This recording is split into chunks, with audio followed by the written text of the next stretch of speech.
sebelum kena sihir. Supaya antum tidak kena sihir, ada poin-poinnya. Yang pertama adalah tawakal kepada Allah Subhanahu wa taala. Selalu ikhtiar, serahkan urusan. Ikhtiar, serahkan urusan. Ada perintah Allah, subuh, gelap, tawakal Allah. Jalan, ikhtiar, tawakal Allah. Tidak akan pernah bisa dia mengganggunya. Pegang baik-baik firman Allah surah At-Talaq ayat 3. Wa may yatawakkal 'ala Allahi fahuwa hasbuh. Siapa yang bertawakal kepada Allah, Allah akan jadi pencukup baginya. Innallaha balighu amrih, qad ja'alallahu likulli syai'in qadra. Sesungguhnya Allah akan melaksanakan urusan yang dikehendakinya. Allah akan lindungi dia. Sesungguhnya Allah telah mengadakan ketentuan bagi tiap-tiap segala sesuatu. Juga dalam firman Allah Subhanahu wa taala yang menjelaskan syaitan tidak akan mampu mengganggu orang yang bertawakal. Surah An-Nahl ayat 99 sampai ayat 100. A'udzu billahi minasyaitonir rajim. Laisa lahu sultanun 'alal ladzina amanu wa 'ala rabbihim yatawakkalun. Innama sultanuhu 'alal ladzina yatawallawnahu wal ladzina hum bihi musyrikun. Syaitan itu tidak akan punya kekuasaan sedikit pun atas orang-orang yang beriman dan bertawakal kepada Tuhannya. Jadi kalau kita bertawakal, sudah ikhtiar, mencoba, udah. Syaitan tidak akan bisa masuk di pintu itu. Sesungguhnya kekuasaan syaitan hanyalah ada pada orang-orang yang mengambilnya sebagai pemimpin atau bergantung padanya, dan orang-orang yang mempersekutukannya dengan Allah. Yang kedua, selain kita bertawakal kepada Allah, memelihara sholat subuh berjamaah bersama kaum muslimin di masjid, terutama laki-laki ya. Kalau perempuan tentu ada hukum sendiri di rumah. Kata Nabi SAW, hadis riwayat Muslim, man shalla subha fi jama'atin fahuwa fi dhimmatillah. Siapa yang sholat subuh berjamaah di masjid, ia pasti di dalam jaminan Allah. Kata ulama hadis adalah diselamatkan dari syaitan, kesusahan, serangan tukang sihir, dan semua orang-orang yang mau mengusiknya. Yang ketiga, membaca muawwidzat Al-Falaq, An-Nas. Karena Nabi SAW menyuruh Uqbah bin Amir melewat sabdanya, mohonlah perlindungan dengan membaca keduanya, karena tidaklah seseorang meminta perlindungan sebagaimana dengan keduanya. Hadis riwayat Abu Daud. Artinya tidak ada yang bisa lebih hebat daripada membaca Al-Falaq dan An-Nas dalam menjauhkan diri dari keburukan-keburukan. Yang keempat, membaca ayat kursi ketika hendak tidur, terutama karena Nabi SAW bersabda, barang siapa membacanya ketika menempati tempat tidurnya, maka ia selalu dijaga oleh penjaga malaikat yang dikirim Allah, dan syaitan tidak dapat mendekatinya hingga pagi. Lalu bagaimana dengan orang yang dijaga oleh Allah? Apakah tukang sihir dan dukun dapat mampu menjamahnya? Tentu saja tidak akan pernah. Maka ayat kursi dianjurkan dalam syariat kita untuk dibaca, masuk dalam zikir pagi, zikir sore. Semua sholat wajib dianjurkan untuk membaca, dan juga sebelum tidur. Yang kelima, membaca surah Al-Baqarah di rumah. Sebagaimana sabda Nabi SAW riwayat Imam Muslim, ikra'u surat Al-Baqarah fa inna akhdaha barakah wa tarkaha hasratun wa la tastati'uha al-batalah. Bacalah surah Al-Baqarah karena mengambilnya, membacanya, menghafalnya, mengamalkannya adalah keberkahan, dan meninggalkannya adalah penyesalan, serta tukang sihir tidak akan sanggup melawannya. Pengakuan tukang sihir sendiri sampai sekarang kepada teman-teman peruqyah, yang juga tukang sihir ada yang sudah sadar mengatakan, kami tidak akan pernah mampu untuk mengalahkan kalau sudah peruqyah itu membaca surah Al-Baqarah, atau pasien membaca surah Al-Baqarah. Semuanya batal, semuanya kita tidak bisa lakukan, sekuat apapun mereka. Dan ini sudah jelas sabda Nabi SAW. Nabi SAW juga bersabda dalam hadis riwayat Muslim, inna syaitana yanfiru minal baiti alladhi tuqra'u fihi suratul Baqarah. Sesungguhnya syaitan menyingkir dari rumah yang di dalamnya dibacakan surah Al-Baqarah.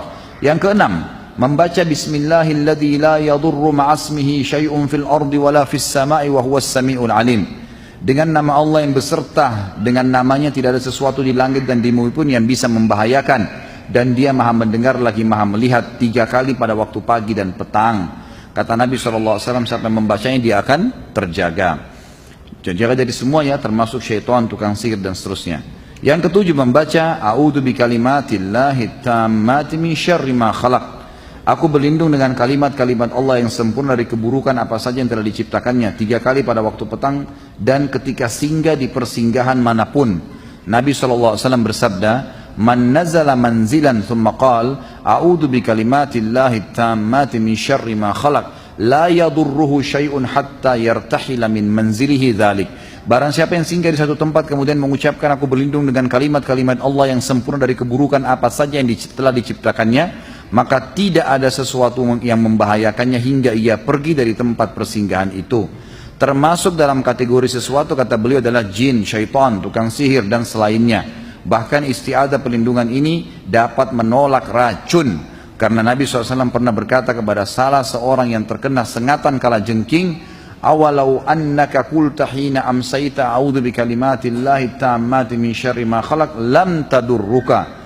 Ingatlah pada orang yang kena sengatan, racunnya ya bisanya kala jengking. Kata Nabi SAW kepada orang itu sementara dia kesakitan, ingatlah kalau seandainya kau sempat membaca tadi, kebetulan itu malam ya, sore hari tadi kau sempat baca dengan kalimat a'udzu bikalimatillahi tammati min syarri ma khalaq, aku berlindung dengan kalimat-kalimat Allah yang sempurna dari keburukan apa saja yang diciptakannya, niscaya tidak akan pernah kau terkena bisa ini. Yang kedelapan, mengucapkan la ilaha illallah wahdahu la syarikalah, lahul mulku wa lahul hamdu wa huwa ala kulli syai'in qadir, tidak ada yuhyi wa yumitnya, dibaca 100 kali ya.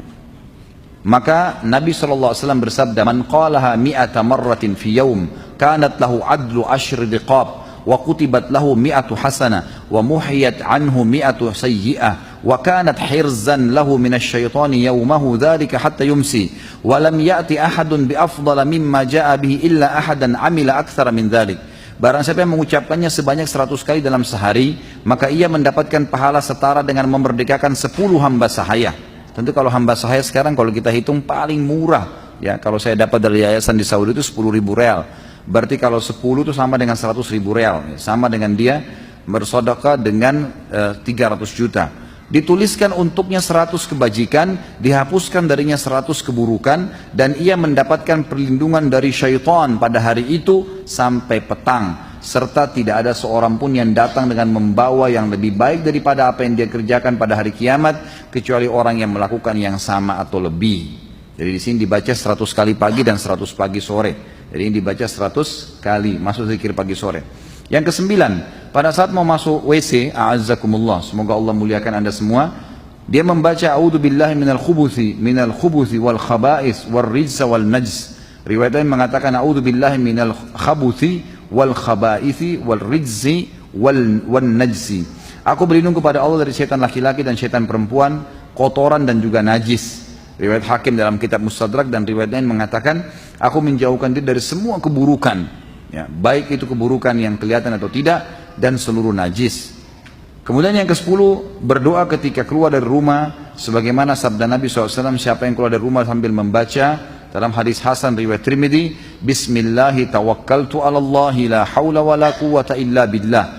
Aku dengan menyebut nama Allah, aku bertawakal kepada Allah dan tidak ada kekuatan dan daya kecuali milik Allah. Maka setiap syaitan yang datang melihatnya berkata kepada teman-temannya, orang ini tidak bisa kita ganggu karena dia telah dicukupi dan dipelihara oleh Allah. Yang ke-11, sarapan dengan 7 butir kurma ajwah, terutama dari Madinah. Dan kalau tidak ada maka boleh memakan kurma apa saja, sebagaimana ditambahkan atau dijelaskan oleh Syekh bin Baz rahimahullah. Sebagaimana sabda Nabi SAW dalam hadis Bukhari, man tasabbaha sab'a thamaratin min ajwatil Madinah lam yadurrahu sihrun wala sam. Barang siapa yang makan 7 butir kurma ajwah Madinah, maka sihir dan racun tidak akan membahayakannya. Ini tentu tambahan saja, para ulama mengatakan kalau di negara yang tidak ada, maka dia boleh memakan kurma apa saja. Tapi kalau dia diberikan rezeki dan kemudahan, maka sebaiknya dia memakan kurma ajwa dari Madinah. Jadi anda boleh titip dari teman-teman yang haji atau umrah, atau memang beli di sini juga sudah ada yang menjualnya tentunya.